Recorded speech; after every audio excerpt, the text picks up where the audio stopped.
Hi guys, I'm Aussie Villain, and welcome to the off-season special here at the Colorado Rockies. Today we will play through to get ready for our final game, our final season I should say, in charge of the Rockies.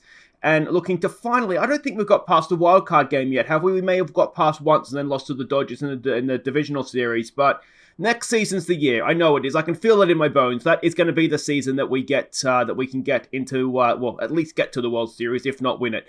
You can see the way that the playoff tree is shaped up here. The Tigers and the Astros, the Rays and the Mariners in the American League. The Padres are now conquerors, the Nationals, with the Brewers and the Braves in the divisional series. It's going to be interesting to see how Washington does. You know, I feel like they were a team that was very much beatable there for us. But what we'll do is we'll have our end-of-season awards up here in just a second. Then when we come back from those, we will find out who has been crowned the World Series champions. We'll see all the Major League Baseball awards. Can Sugilio or maybe Tamar Johnson get MVP this year?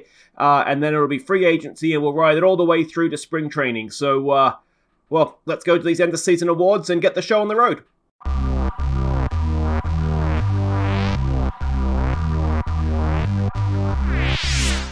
Ladies and gentlemen, it's the Colorado Rockies End of Season Awards! Oh, thank you everybody. Thank you so much. Thank you. You're too kind. You're too kind. Thank you everybody, and welcome to the End of Season Awards for our Colorado Rockies. And it was a season that promised so much, and as always, it pretty much ended in a pile of crap, didn't it? Out in the wild card game yet again. And, well, we'll go again next year. The boys did their best, and I think the best way to thank them for their efforts is with a big round of applause. Well done, boys. Much improved on last season. Congratulations. So the first award tonight is to acknowledge the pitcher with the most wins. And this guy was a little bit of a Hail Mary at the start of the season. I wasn't sure what we'd get from him in the starting rotation. And what we got was, well, a Cy Young candidate, really, wasn't it? So with 18 wins, the winner is Spencer Jones. And now we need to acknowledge the hitter with the best batting average. And, well, this is somewhat of a procession, this award, isn't it? Seems to go to the same man every year with an average of .321. The winner is Andy Sugilio. The next award is the Golden Bullseye, awarded to the man hit most by pitchers. And, well, this guy, quiet achiever on the side, and it's nice to see him getting some acknowledgement for his efforts this season. He was hit 8 times. The Golden Bullseye goes to Kevin Alcantara. The next award is the Golden Anchor, awarded to the man who drags us down by hitting into the most double plays. And hotly contested this trophy always is. But with 16 double plays, the winner is... I'll get back up here again, it's Kevin Alcantara.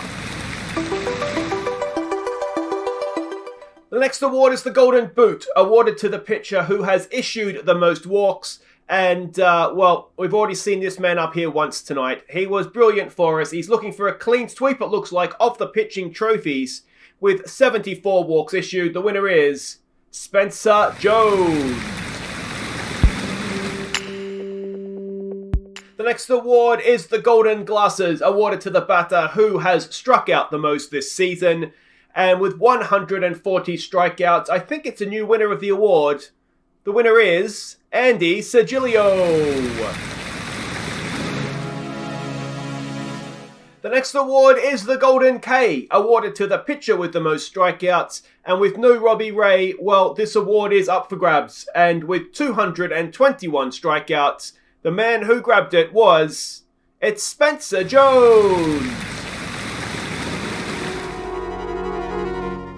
The next award is the Golden Broom, awarded, of course, to the man who sweeps clean the bases, that man with the most RBIs. And, well, again, it's another one of these awards that just seems to be a procession.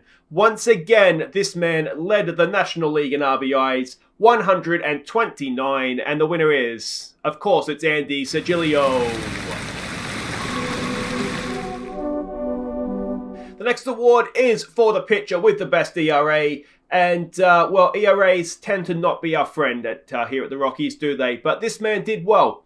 Very well, in fact. He had an ERA of 2.74. And he is our closer, Jordan Saldana. So it's back to the hitters, and it's back to a possessional award. It is the man with the most home runs up next. He wins it every year. It is, with 43, slightly down on his previous seasons, but still good enough, Andy Sugilio. And now it is time to get my frustrations out as I award the horse's ass for this season's worst player. And there was only one. There was only one this season. Ohtani's left. And a good job he did at the Dodgers for us as well. But we signed somebody who was, this time last year, about to win the Cy Young. And, well, we ended up with a bullpen reliever who was unreliable. So, congratulations on being the worst player this season, Caleb Ferguson. And now it is time to acknowledge this season's best pitcher. Caleb, you can stay in your seat, mate. Now, as ever, there is a formula we use to determine this, and that, along with the list of tonight's winners, is down in the description of the video. So in third spot, with a score of 23.68, it's Jorge Alcala, Mr. Reliable in the bullpen he is. In second place, with a score of 41.05, remember that score, it's not going to be a clean sweep. It is Spencer Jones who's come in second. And the winner, with a score of 41.61, less than a point in it, almost half a point in it. This season's pitcher of the year is, it's the closer, Jordan Saldana. And now it is time to acknowledge the best hitters, always a strength of us here at the Rockies, and a very, very competitive award behind the eventual winner. So in third place, again, there's a formula, again, it's in the description. So in third place with a score of 60.64, it is third baseman Vallejo. In second place, as he always seems to be, with a score of 69.72, it's Evan White. And the best hitter, as it always seems to be, a little bit down on his score this year, just the 85.98. But the winner is, of course, Andy Sugilio. And now it is time to award the big one, the Golden All-Star for this season's Player of the Year. Now, of course, this is a fan-voted award, so it means a lot to the players to win this. We had 4 nominees, all very, very worthy, but obviously there can only be one winner. And that winner is, with 44% of the vote, it's the shortstop, Tamar Johnson.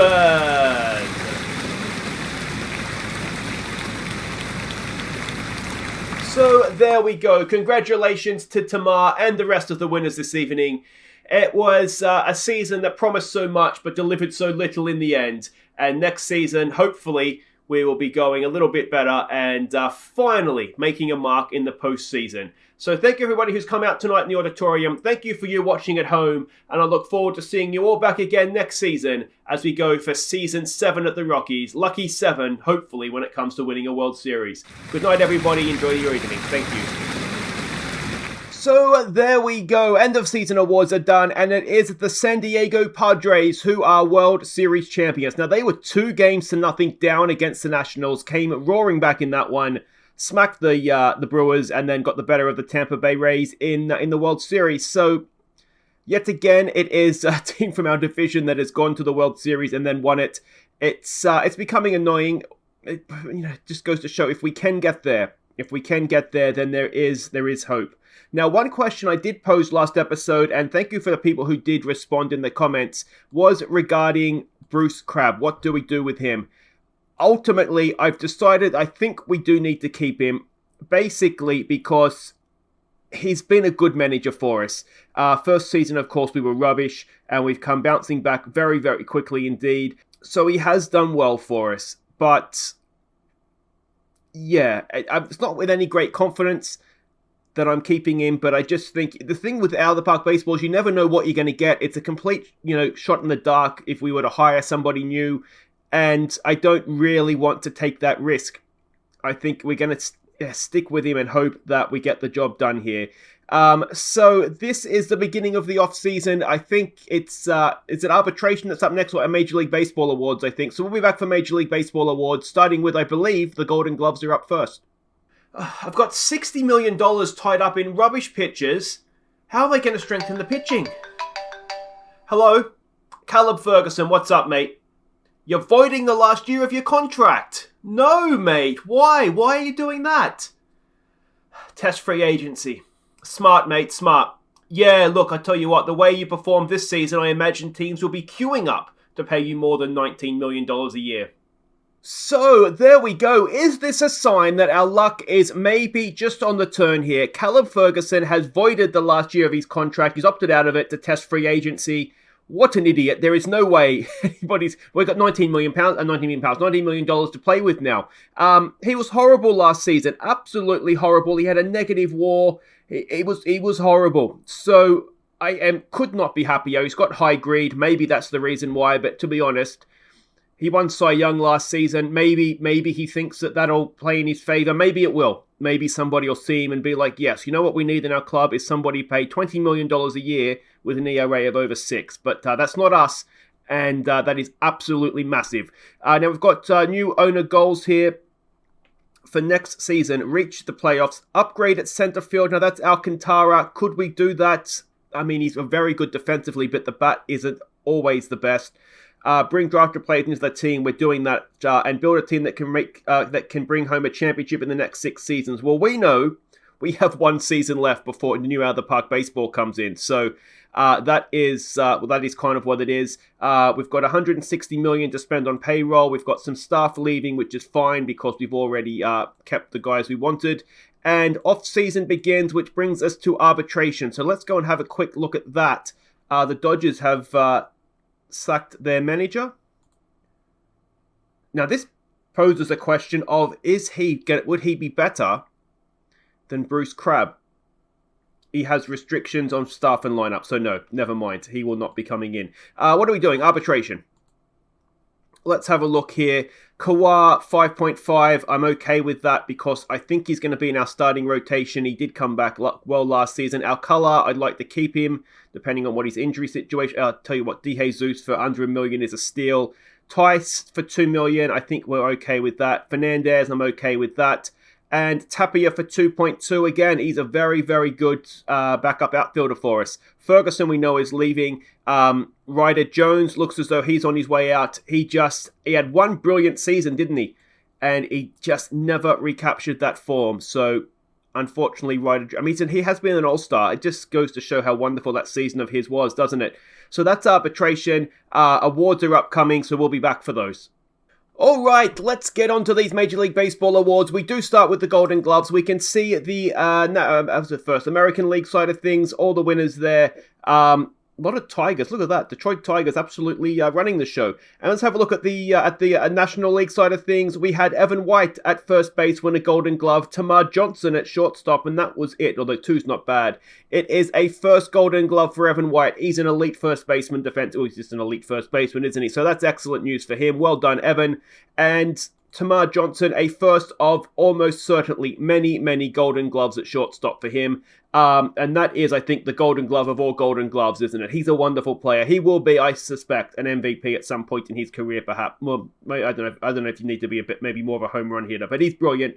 Really, really happy to have you. Look at that WAR for the season, 7.9. Wonderful stuff from Tamar. All right, next up, it is Reliever of the Year, and as ever, pitching awards tend to not be for us. So, the American League, it is another Detroit Tiger. They are absolutely running the show in the American League this season. A closer for Detroit, so well done to him. I do have a soft spot for Detroit, having lived across the river for many years. And what are we doing now? The National League side of things, do we have anybody? Saldana got up there, but that was at Padres. Look at that. Was there 3 or 4 from there? So Javi Guerra from the Padres was the reliever of the year in our own, not just our league, in our division as well. Next up, it is the Platinum Sticks, or the Silver Sluggers, as they're more commonly known. So here it is for the American League. Unsurprisingly, 79 home run hitting first baseman Yordan Alvarez has picked up the gong for first baseman. But there we go, everybody else there. No former players of ours, which means we haven't traded away a star. And let's have a look here. Spencer Jones, unsurprisingly, wins it for pitchers. That's unfair. He's a good batter for, he's not a bad batter for an actual batter, if you know what I mean. And Sugilio has picked it up for left fielders, but that is it for Rocky. So Spencer Jones, it is a first Silver Slugger for him. So well done. I'm sure, as I said, that'll be a first of many. He will own that award for as long as he is in this league, I would imagine. And as for Sugilio, doesn't always win it, although he has played in right field in previous seasons, and it is a second time for him. He's won it at right field twice. No, right field once and left field once now as well. So well done to Andy Sugilio on that. Next up, it is Rookie of the Year. I don't think we had any rookies this year, did we? So in the American League side of things, it is a Seattle Mariner, Fabian, that has picked it up. Was he a left fielder? I mean, he had he had a good season, I suppose, with the bat, but he doesn't look particularly special there. In our division, it was Nick Walderstadt, who we traded to the Nationals, of course. I don't think we actually did have any rookies because, he's good. It's the movement, isn't it? And an extreme fly ball pitcher. Did I make a mistake in trading him away? I maintain that my logic is sound. He has a lack of movement, and he's an extreme fly ball pitcher. I don't think that would have worked in Colorado, would it? But yeah, I increasingly think I maybe have made a mistake there. I think, of course, we called Tamar Johnson up midway through last year. He didn't really qualify as a rookie this season. Manager of the Year, it's not going to be Crab, I wouldn't have thought. Let's see who it is. So on the American League side of things, it is the Cleveland Indians manager who's picked up the gong. And for us, it is the Padres manager. And you've got to say, completely deserved. Cy Young is up next. Spencer Jones was good. I don't think he was quite that good, though. Maybe it's going to be Callum Ferguson again. So for the American League, it's another Mariner. It is LeJay Newsome who has won it. He looks very, very useful, as you would expect from a Cy Young Award winner, I suppose. And for the National League, it is Sorotka. Now, did we have anybody there? Spencer Jones was in the conversation, but well down the pecking order, it looks like. But Mike Sorotka, it's a first time he's won that. It is a first time he's won it, but we know Mike Sorotka is a wonderful, wonderful pitcher, don't we? So, very well deserved for him. WAR of 7, that's insane. Next up, it is the MVP. Sugilio is going to be a chance. I still think Tamar Johnson might be a dark horse, but, let's see who wins it. So, no surprises. 79 home runs will win you an MVP in the American League. As for us, Gavin Lux again. How boring is that? Actually, Tatis Jr.'s got to be a little bit unlucky there, I would have thought. Acuna Jr., Bellinger, Sugilio, all the usual suspects are there. Tamar Johnson was in the conversation. I think that's well deserved. But that was it. So Gavin Lux wins a second MVP award. So, that's a shame, isn't it? But there we go. So that's all the awards handed out. Next thing is going to be the actual arbitration hearing. So we'll come back for that and see if we hopefully didn't get ripped off too badly. Okay, we have the arbitration things done here. Let's see how we did. Tapia got the 2.2. We wanted to give him not the 2.7. To be honest, even if it was 2.7, I would definitely say worth it. Kawhi we got more. He got 6 million rather than the 5.5. But again, I think he's going to be a starting for us this coming season. So that's not too bad at all.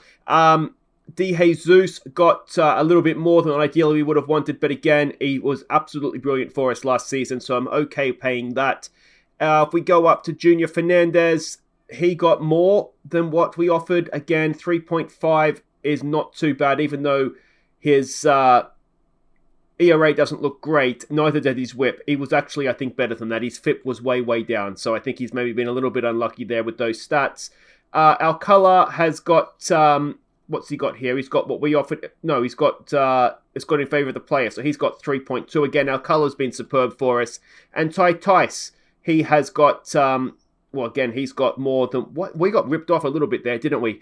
So that brings us now to... free agency is coming up next. So we'll see what happens there. Okay, it's free agents have been filed, and if we look down the internationals, there's a couple of guys here that might be okay, but at 4.8, bullpen, it's not the best, but I don't think we want to take a risk. The one person that's maybe worth taking a risk on is this guy. He is 33. He does want 7 million though, so I'm not convinced that we want to do that. But yeah, there was nobody else amongst the international free agents, which is a bit of a pain. I would have liked to have maybe snapped up just a superstar, maybe like legend if you remember back to, he was with the Mets, wasn't he?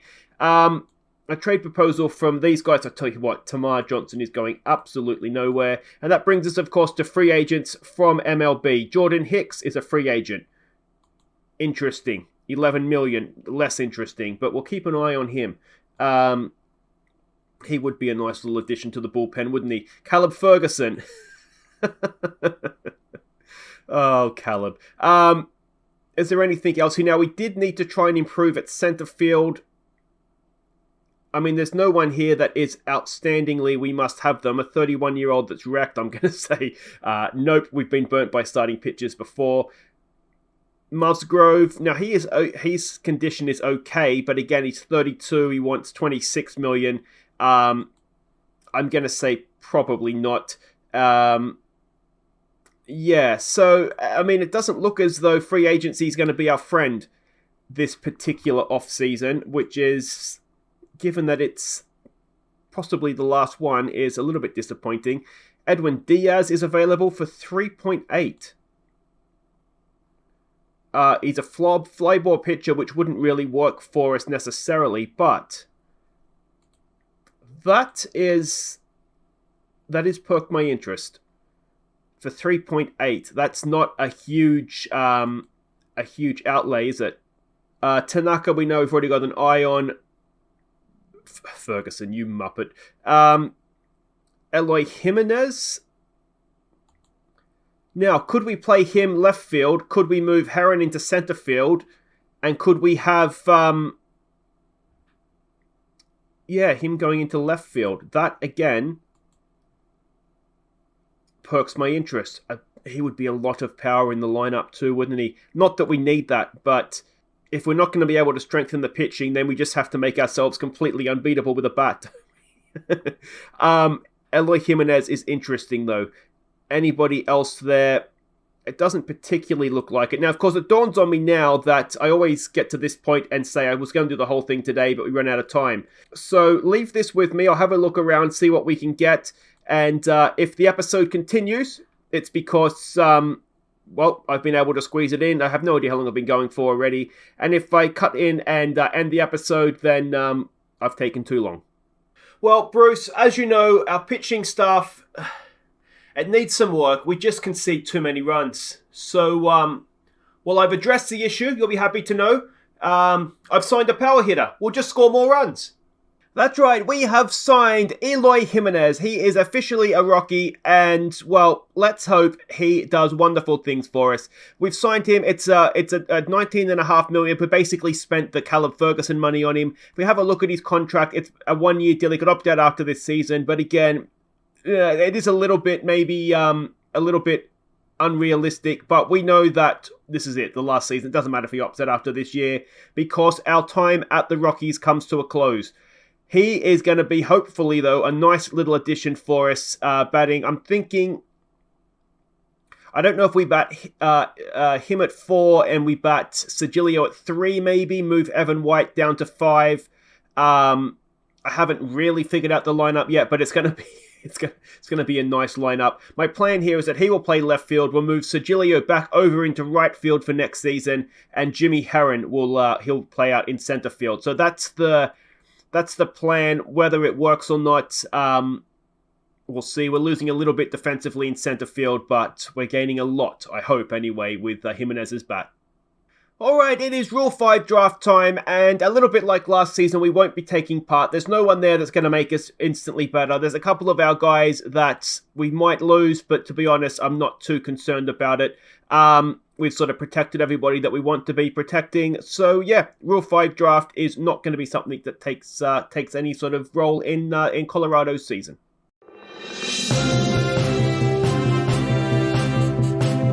We have breaking news out of Colorado, where the Rockies have signed relief pitcher Edwin Diaz to a 3-year deal worth $3.8 million a season as GM Aussie looks to improve his team's ERA.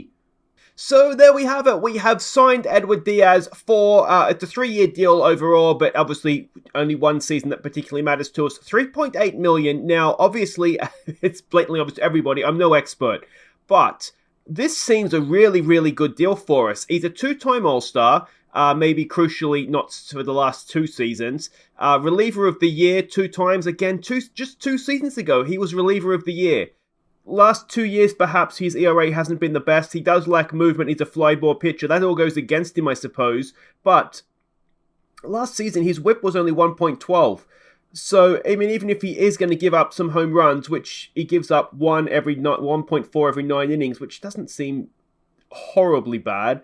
But even if that's the case, the chances are it's only going to be a 1-run home run, which, is salvageable, most times. So, yeah, I, again, am quite happy that we've done this. Now, we've also done a trade. Now, the player we've got rid of is somebody that we actually did trade for last year, Jordan Blazovic. Now, we can see he was doing quite well for the Nationals when we signed him. His ERA when he got to us, though, was not the best. His ERA plus was quite high. He basically had a really big drop-off when he got to Colorado. So he didn't have any option years left. I didn't think he was going to feature in our active roster, so I traded him. And out of the Twins, we have got Ryan O'Connell. Now, it's sort of more or less a like-for-like sort of guy, sort of a starter that could pitch in the bullpen for us. Now, he doesn't have a major league contract as of yet, which is good. It means he has his option years as well. But he did okay in AAA. Well, he only had 1 game. I didn't really look at that very closely, did I? But we'll see how he does. He did okay in 2014 as well. So it's just a little bit of extra depth. Hopefully we won't need him, but it's better than losing Blazovic for nothing. Okay, we are about to begin spring training, which brings us to the end of the episode today. But I thought before we go, we haven't done anything else, but we'll have a quick look at what I see as our starting team so far. Now, if we start with the bats, Tamar Johnson would be leading us off at shortstop. We know what he can do from last season. Look at that. He was absolutely brilliant. So let's hope that continues. He ended up with a WAR of 8.5 last season. That's ridiculous. So he'll be leading us off at shortstop. We're looking at Vallejo batting second at third base. Again, he was brilliant for us last year, so let's hope that continues. Our batting lineup's ridiculous. Andy Sugilio would slip up to number 3 in the order, I think. Although this obviously is all subject to change. That would mean that new boy Eloy Jimenez could come in and bat cleanup for us. Only played 34 games last year, which explains his small numbers, but 34 games, 21 RBIs, 10 home runs. We'll take that, I think, that sort of return, won't we? So that would be him. Would mean Evan White dropping down to 5th in the order. And he's been brilliant for us as well, so that would be fine. It would mean Severino batting 6 even, or it could, of course, be Bo Bichette. Let's not forget we have him as well. So that would be that. Then it would be Jimmy Herron batting 7 in center field. Hopefully his center field rating will improve over spring training. And then, of course, it would mean Christian Vazquez, the catcher, batting at 8. The pitchers, and this is where there's obviously still room for improvement. Spencer Jones will be number 1. My thought process here is that these guys they're young, they're improving, they'll be better for their experience last year, at least in theory. So he would be our number 1 starter. Number 2 would be John Kodros, who was really good for us when he came in as a starter. So we've got him penciled in the number 2 slot. From here down is all subject to change. Jason Kawhi, now he had a horrible start to the season. His ERA was up over 10. He got it back down to just below 6. I do think, and you can see he went to AAA and was fine. I do think he will be better than last year, so that's him in the rotation. Emerson Hancock, again, he's young, there's potential. 2 seasons ago, he was quite good as a rookie. Went to the World Baseball Classic with the American team, did okay, and then last year just never got going. So we're going to hope that there's an improvement to be had there for him this season if he is to stay in the rotation. And Brandon Barrera, he came in sort of late last season, started off in the bullpen. We've had him in the starting rotation at the end of the year. He's young. He's another lefty. We'll just see how he goes. That's kind of my plan. The bullpen is, I think, in theory, looking better as well. Saldana, we'd have to stick with him as the closer. He did a solid job for us there last season. We're looking at Junior Fernandez to be the stopper. So yeah, I mean, again, absolutely brilliant. He didn't have his best year last year, but the attributes are there, aren't they?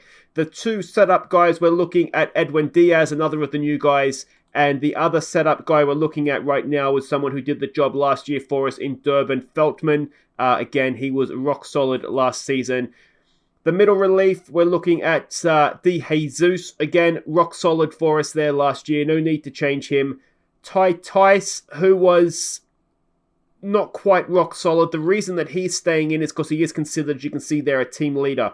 So he's in there for as much as that as anything else. The other guy in the bullpen is Robbie Ray. We need to try and get something out of him. It's a left arm in the bullpen.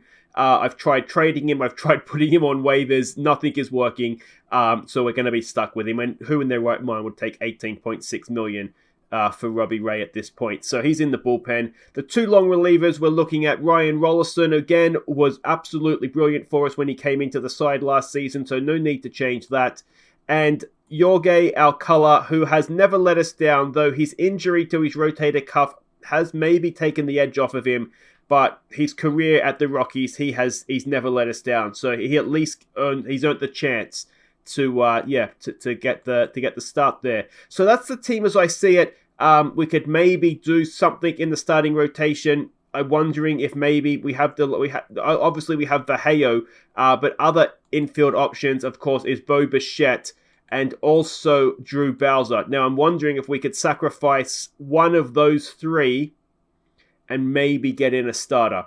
So that's my thought process. And I'm looking at it. Drew Bowser, he can play different... Not Bowser. Vallejo, he can only really play third base, but his on-base percentage last year was .400, which makes it difficult to get rid of him. So that's where I'm at, sort of thinking. Any thoughts? As ever, let me know in the comments. If you've enjoyed that, hit thumbs up. Subscribe if you're new, and we'll be back next time to get the season underway. Opening day is going to be against the Washington Nationals. They ruined our season last season in the wildcard game. Let's hope we can bounce back and give them a spanking opening day. Take care.